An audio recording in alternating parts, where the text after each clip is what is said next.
De Frente. Muy buenas noches, les doy la bienvenida a este programa De Frente, un programa de análisis y confrontación. El día de hoy pondremos dos temas centrales sobre la mesa: la designación o pase automático de un fiscal general de justicia y, por otra parte, la estafa maestra. Dos temas que han puesto en jaque el porvenir de nuestro país. Para hablar al respecto voy a dar la bienvenida a nuestro invitado de hoy. Se trata de Víctor Hugo Hernández, él es el titular de Mega Noticias Torreón. Víctor, ¿cómo estás? Magda, te saludo con afecto y cariño desde la comarca lagunera aquí en el norte del país, a ti y a nuestro auditorio en este programa y en esta posibilidad de poder hacer algunas opiniones relacionadas con los temas que mencionas.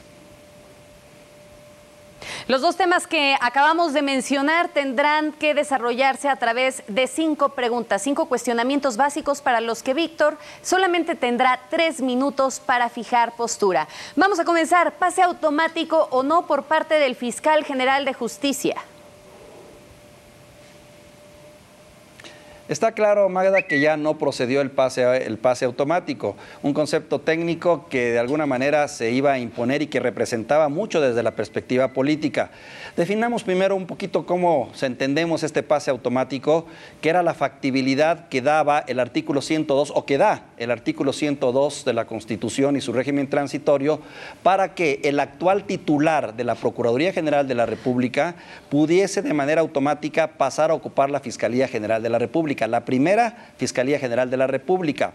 Este concepto de pase automático tiene su historia y ha tenido sus tropiezos. Hay que recordar que en noviembre del 2016 el presidente de la República, Peña Nieto, pidió que fuera eliminada la iniciativa. Sin embargo, el Senado la mantuvo. Pero es curioso el comportamiento del Partido Acción Nacional, quien en un primer momento la avaló en su totalidad. Allá en el 2013, siendo Ricardo Anaya diputado federal, el PAN aprobó el pase automático, que de paso daba vida a esta Fiscalía General. Pero en octubre del 2016, ya con el voto de los senadores panistas, pues el Senado aprobó el nombramiento de Raúl Cervantes, y de esa manera también pues autorizó, o digamos permitió, que se convirtiera de manera natural en el nuevo fiscal general de la República. Sin embargo, como sabemos, en política las cosas cambian, se vinieron ahora sí los desencuentros. Ricardo Anaya empezó a agarrar vuelo como precandidato. Hay que recordar que todo esto se da en el contexto de la elección del próximo año, y Ricardo Anaya se ha vuelto una figura interesante y fuerte y fortalecida. Entonces se convirtió en el objetivo a tirar por parte del PRI. Pero se habla entonces de un tema de doble moral, y podríamos entonces también ahí acotar un tema específico, porque es pase automático para Raúl Cervantes o para el procurador. Fíjate que realmente no creo que sea contra la figura de Raúl Cervantes, pero bueno, le tocó. Hay que ver que este hombre profesionalmente es un profesionista muy completo, es un hombre que incluso ayudó a establecer las reglas de lo que sería esta Fiscalía General de la República.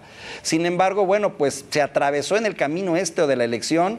Hay que recordar que a Ricardo Anaya, le han sacado pues muchos trapitos al sol, la cuestión del enriquecimiento ilícito, entre otros, y él respondió diciendo no al pase automático. Y el pase automático caía de manera natural en la figura de este personaje. Entonces, pues caray, así es como lo sacan de la jugada prácticamente, porque no por ser él, sino por atravesarse en el momento no indicado.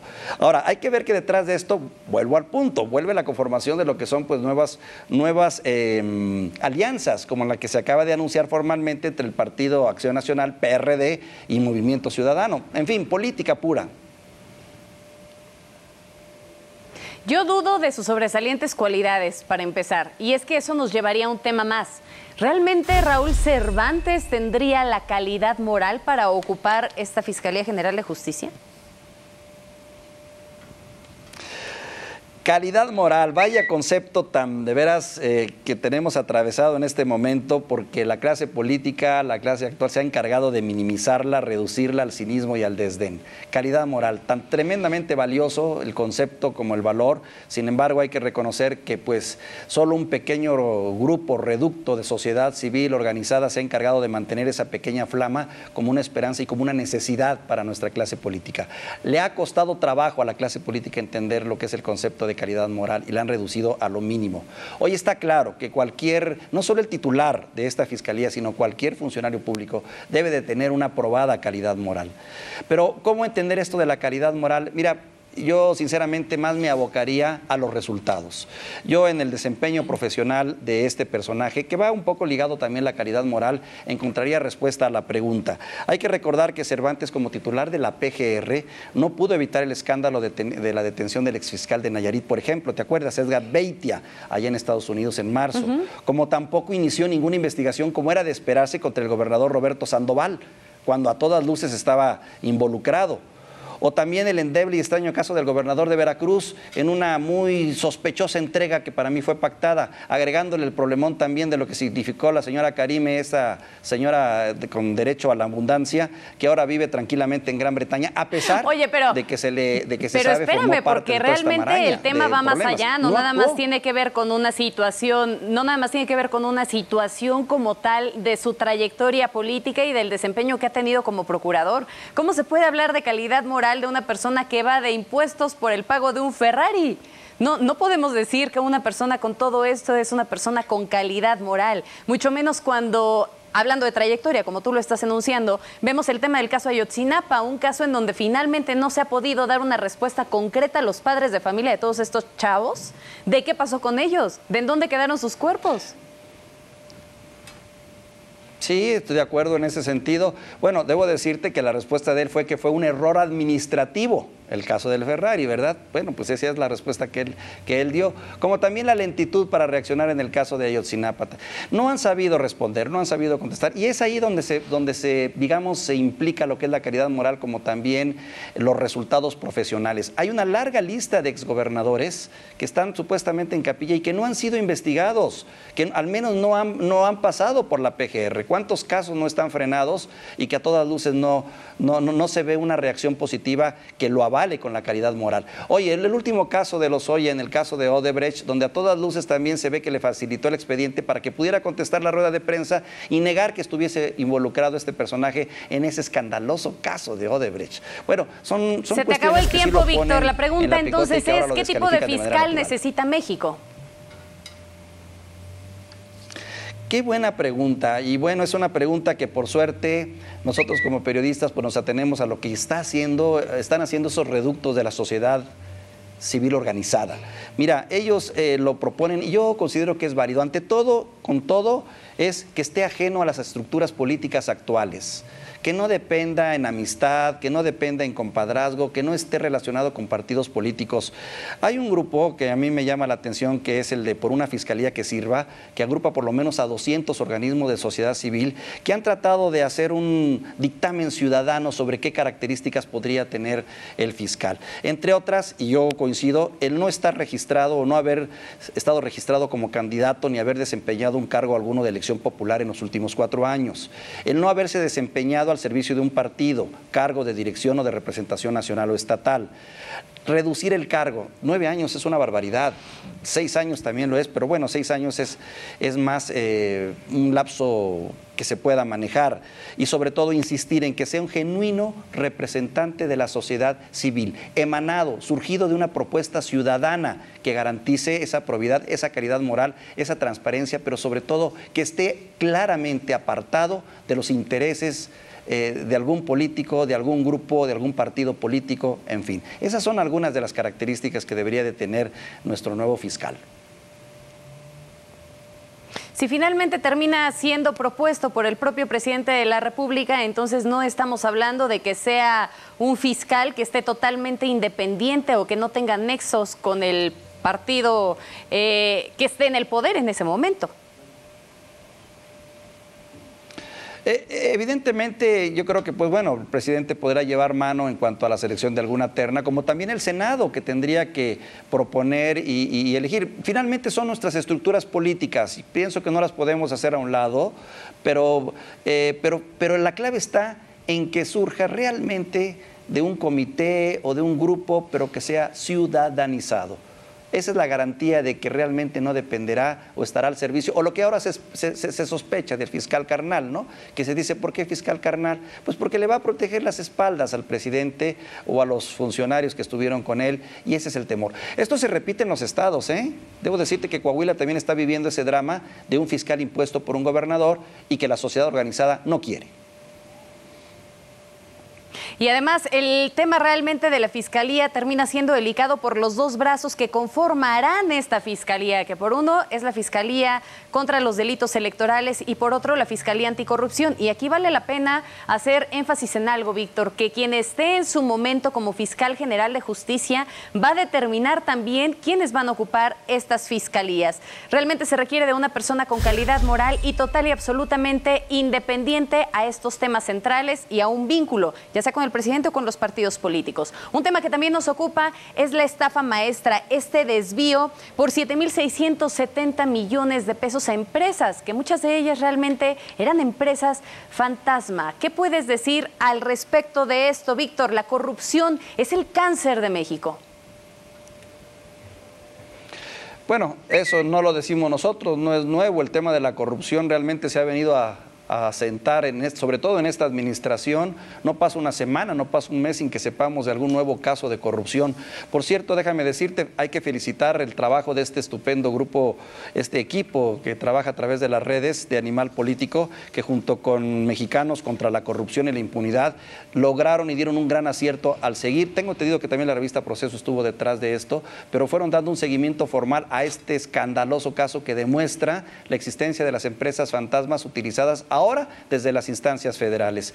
Ahora, esto es un patrón que se repite también en el interior de la República. Los gobiernos que arman empresas fantasmas para poder hacer desvíos de recursos. Lamento en este sentido que asuntos como el terremoto de la Ciudad de México, el temblor que asoló la Ciudad de México y el sur del país, junto con esta cauda de ciclones que hemos tenido últimamente, hayan apagado un poco el tema, porque esa es la percepción que tenemos desde aquí. Pero es un tema interesantísimo, muy fuerte, que vale la pena mantenerlo vivo y exigir sobre todo explicaciones en este tema de la corrupción. De que la corrupción es el gran tema, claro que lo es, así lo dicen las encuestas. Pero es un tema que ya también había sido tocado anteriormente por otros medios de comunicación, Víctor, y ahora, pues si bien es cierto, se le está dando una mayor difusión, a mi parecer, el impacto que ha tenido a través de los medios de comunicación no ha sido lo suficientemente fuerte como para la impartición de justicia en este tema, porque se tiene que determinar quiénes son culpables. No pueden estar perdidos tantos millones de pesos y que finalmente nadie haga nada al respecto, como ha venido pasando a lo largo de todo este tiempo. Casos que ya habían sido publicados y que nunca fueron retomados. ¿Qué va a ser ahora la diferencia?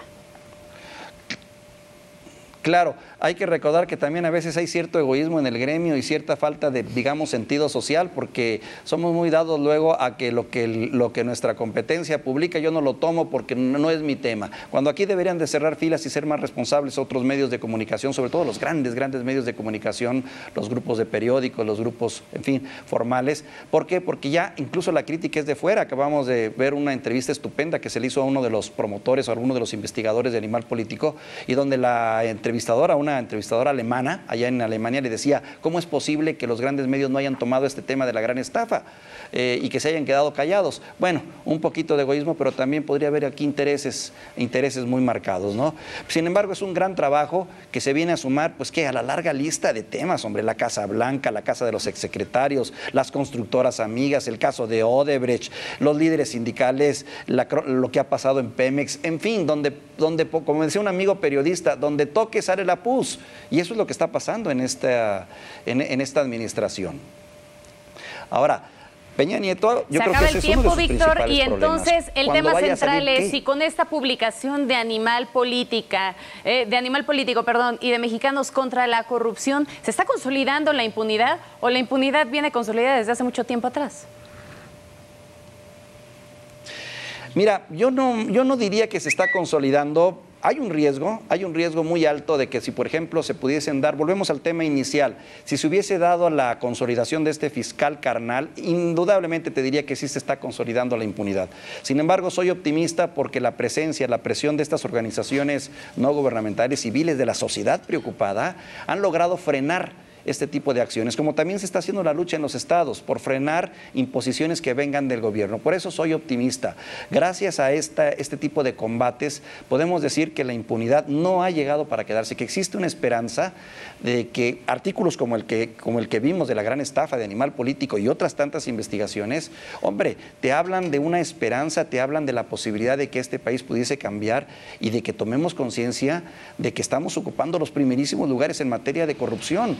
Hay que ver esta investigación que hizo recientemente la Universidad de las Américas Puebla, en donde pone el nivel de impunidad terrible. Estamos hablando de que el 99% de los casos criminales de cuello blanco incluso que se cometen en México, pues son pasados por alto, solo 1% se castiga. Entonces, yo soy optimista y creo que... Pero es que cómo no vamos a hablar de impunidad, Víctor, si al final del día, cuando una persona llega a tener algún problema porque fue víctima de un delito, llega a establecer, a levantar su denuncia y bueno, no se le da realmente un seguimiento puntual a su caso si no pasa el billete por debajo de la mesa. Es cierto lo que señalas y precisamente es el punto en el que pone, ahora sí, el énfasis que se pone en esta investigación de la lucha contra la impunidad, esta investigación que presenta el colegio de la Universidad de las Américas y que es el resultado de un trabajo conjunto también de la Organización de las Naciones Unidas. Mientras no se haga la reestructuración completa de todo lo que es el sistema de justicia en el país, mientras no se tengan mejores y más jueces, mientras no se mejoren los ministerios públicos y se capacite más a los policías y a los investigadores, seguiremos viviendo esta lacra que sinceramente la pagan más los pobres y la gente que no tiene recursos. Bien lo dice, la cárcel está plagada de personas que no pudieron pagar un abogado, que no supieron defenderse y que para el Ministerio Público fue muy fácil endilgarles la carga, endilgarles la culpa y meterlos a la cárcel. Es cierto, hay mucho trabajo en este sentido y creo que es precisamente el reto que tenemos por delante. Son grandes las redes de corrupción Ahora, que estamos viendo y que finalmente se requiere combatir y no fingir que no está pasando nada. Totalmente de acuerdo. Diera la impresión en esta administración que más bien se está fingiendo, se está aventando, se está pateando como dicen, el bote para adelante y que sea otro el que le entre. Es lamentable que la administración de Peña Nieto realmente no se haya visto más enérgica, más fuerte en estos casos que se han presentado y que diera la impresión de que más se está protegiendo que tratando de solucionar. Pues la realidad no es que se esté fingiendo, creo yo, la realidad es que no se está haciendo absolutamente nada. Se están quedando con los brazos cruzados, se destapó la cloaca de la corrupción, no nada más de esta administración, de administraciones anteriores y no se ha hecho absolutamente nada. De ahí la importancia de que justamente pues se nombre a un fiscal general de justicia que pueda tener bien armados estos dos brazos para dar seguimiento puntual a temas como este que hoy estamos viendo, el de la corrupción, el de la impunidad. Temas que finalmente siguen aquí en México, Víctor, como si nada, absolutamente nada pasara. Todo el mundo a nivel internacional se da cuenta de la situación que estamos viendo y en México tal parece que ya nos acostumbramos. Pues sí, desafortunadamente, pero yo creo que debemos siempre, Magda, mantener la guardia alerta y estar presentes en esto que como medios de comunicación tenemos esa responsabilidad. Por lo menos alguien tiene que estar gritándolo a los cuatro vientos de que no queremos corrupción, que no queremos impunidad. El futuro de nuestros hijos, el futuro de las próximas generaciones y el buen nombre de México están atravesados.